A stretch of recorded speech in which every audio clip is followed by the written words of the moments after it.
Ya pemirsa, untuk mengulas makna safari politik dari seorang Puan Maharani sudah bergabung politisi PDI Perjuangan Ansi Lema dan juga pakar komunikasi politik Prof. Gun-Gun Herianto. Terima kasih Bang Ansi Lema dan juga Prof. Gun-Gun telah bergabung bersama kami. Saya mungkin ke Prof. Gun-Gun dulu terlebih dahulu. Prof. Gun, kalau kita lihat di sini, apa Anda atau mungkin bacaan Anda sendiri deh dari berbagai kunjungan Puan Maharani beberapa hari ini seperti apa, Prof. Gun? Saya melihat ini adalah komunikasi dalam konteks jangkar masa pendek dan masa panjang ya. Maksud saya investasi politik di kemudian hari. Kalau jangka pendek tentu terhubung dengan kontestasi 2024, terutama fase kandidasi yang sudah shortlist ya, terutama untuk cawapres ini, Mbak Eliza. Maksud saya begini, ini kan pertemuan dengan beberapa orang yang tentu merepresentasikan banyak hal ya. Saya sering menyebutnya sebagai jangkar komunikasi begitu ya. Karena bagaimanapun komunikasi kan perlu bridging ya. Dan siapapun yang ditemui tentu punya intensi untuk memengaruhi lingkungan politik terutama di circle-nya masing-masing. Dan Mbak Puan ditugaskan oleh Bu Mega dan PD Perjuangan, mungkin Mas Ansi nanti bisa konfirmasi. Itu kan untuk mengintensifkan komunikasi politik lintas kekuatan, dan potensi itu betul-betul dioptimalisasi oleh Mbak Puan, terutama di fase krusial jelang kandidasi ini berakhir ya. Sebentar lagi kan fase pengusungan resmi. Dan investasi masa mendatang yang saya maksud adalah begini, politik kita kan tidak linier ya, melainkan bersifat resiprokal. Mas Ansi tahu persis bagaimana misalnya berbeda kongsi politik di satu waktu itu juga berpotensi untuk bersanding di waktu yang berbeda. Terlebih highly fragmented multi-party system ya, dengan kekuatan partai yang multiparteisme ekstrim itu tidak bisa kemudian noble self ya, merasa dirinya paling hebat gitu, sehingga kemudian ada mitigasi masa mendatang. Kan ini kan bukan berarti selesai kandidasi selesai segalanya, harus memenangi kontestasi dan belum tentu juga satu putaran. Dan ke depan juga perlu kongsi-kongsi pembentukan pemerintahan. Itu yang saya maksud ya. Tapi kalau Anda lihat Prof. Gun tadi, kalau memang ini sebagai satu apa ya, tadi sebagai investasi masa depan politik dan juga sebagai jangkar komunikasi, haruskah seorang Puan ataupun seorang sekali Puan Maharani sampai bersafari, sowan ke tokoh senior seperti kemarin kita lihat sempat ke Luhut, lalu Yusuf Kala, dan yang terbaru ia menjumpai tokoh muda Ketua Umum PSSI Kaesang.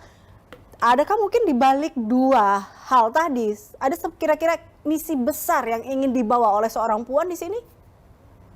Ya jelas ada ya. Menurut saya tidak pernah ada perjumpaan itu yang by accident ya. Selalu ada rancang bangun ya. Salah satu yang kemudian kita perhatikan betul ya, perubahan pola komunikasi PD Perjuangan dalam konteks ini diwakili oleh representasinya Mbak Puan, itu intensif sekali bertemu dengan ragam kekuatan ya, sekalipun orang selalu melihatnya dalam bentuk oposisional ya. Mbak Puan melintasi itu, dan itu menurut saya memang perlu dilakukan oleh PDI Perjuangan. Meskipun PDI Perjuangan punya golden ticket ya untuk maju sendirian, tetapi tidak ada garansi untuk memenangi kontestasi jika kemudian ada yang disebutkan gap ya, komunikasi politik dan kekuatan real lainnya. Dan kekuatan real itu selalu punya yang disebutkan jangkar-jangkar ya, dan jangkar itulah yang ditemui begitu ya.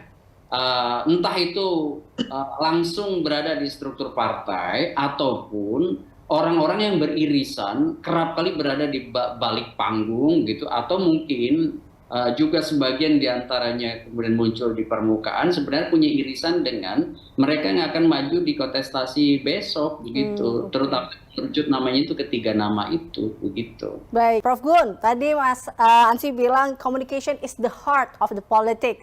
Ada juga yang bilang ini akan tadi politik jembatan, di situ Mas Ansi bilang gitu. Ada yang bilang bahwa ini juga untuk mendapatkan dukungan besar dari seperti karena di luar dari poros Mas Ganjar. Anda melihatnya sepakat dengan hal itu atau bagaimana nih, Prof. Gun? Ya, realitas politik memang menuntut itu. Jadi saya bersepakat tentu ya. Kenapa? Karena apa yang disampaikan Mas Ansi itu terkonfirmasi dari dua hal. Pertama, kebutuhan idealitas Yang kedua adalah jawaban atas realitas. Idealitas politik kita memang multikultural, itu satu sisi iya, sehingga kemudian butuh politik itu yang kemudian banyak merangkul ya kekuatan elemen bangsa ini untuk kemudian berada dalam satu upaya menguatkan keindonesiaan, kemajemukan yang Oke. memang sejati itu harus dilakukan. Nah, itu di ideal. Artinya bahwa betul yang dilakukan saat ini, yang dilakukan oleh Mbak Puan, salah satunya tadi untuk menarik dukungan atau menambah dukungan seperti itu? Nah, itu yang bacaan yang kedua, itu realitas ya, bahwa ada kebutuhan, di samping ideal itu kan ada kontestasi elektoral, di mana bagaimanapun proses pertarungan yang kemudian di Pilpres ya mengusung Pak Ganjar itu kan harus dituntaskan di fase kandidasi ini, ya kan? Di mana kalau kita lihat cawapres itu betul-betul menentukan. Kenapa? Karena di antara beberapa nama, sebut aja 2 nama, misalnya Pak Prabowo dengan Pak Ganjar itu close to call dari sisi survei kan. Limit prosentasenya itu tidak terlalu jauh sehingga memungkinkan untuk kemudian mereka bertarung ketat. Dan dengan Pak Anies pun jangan kemudian underestimate. Kenapa? Masih banyak undecided voters nih yang kemudian harus kemudian ditarabah. Sehingga begini, untuk bicara soal siapa yang akan memenangi kontestasi akan sangat ditentukan oleh 4 faktor jadinya. Pertama adalah isu, yang kedua adalah momentum, kemudian yang ketiga adalah figur, yang keempat itu komunikasi antar elit gitu. Jadi 4 faktor itu menentukan sekali ya. Tapi kalau kita baca di sisi lain, Prof Gun, bisa dikatakankah bahwa safari politik ini bisa menjadi satu bentuk kekhawatiran juga kah yang yang dari poros Ganjar, karena tadi takutnya ada swing voters, ada kalah dalam dukungan partai politik dalam porosnya, atau seperti apa? Kalau saya perhatikan pertimbangan besarnya koalisi itu tidak terlalu dikhawatirkan. Maksud saya begini ya, karena tidak terlalu relevan bicara perolehan suara dengan berapa banyak partai bergabung, ya kan? Mengingat party ID di Indonesia itu masih sangat rendah. Artinya orang memilih kandidat berdasarkan pertimbangan partai itu masih rendah. Itu kan faktor psikologis ya. Orang masih banyak berada di faktor sosiologis ya, dan kelompok rasional pun kalau kita lihat persentasenya masih kecil. Nah, yang kemudian menjadi pertimbangan sekarang menurut saya adalah justru menentukan ya orientasi penguasaan basis teritorial yang kemudian terrepresentasikan ya dari tokoh yang akan menjadi cawapres. Itu. Jadi kalau kita lihat misalnya, siapa cawapres Pak Ganjar?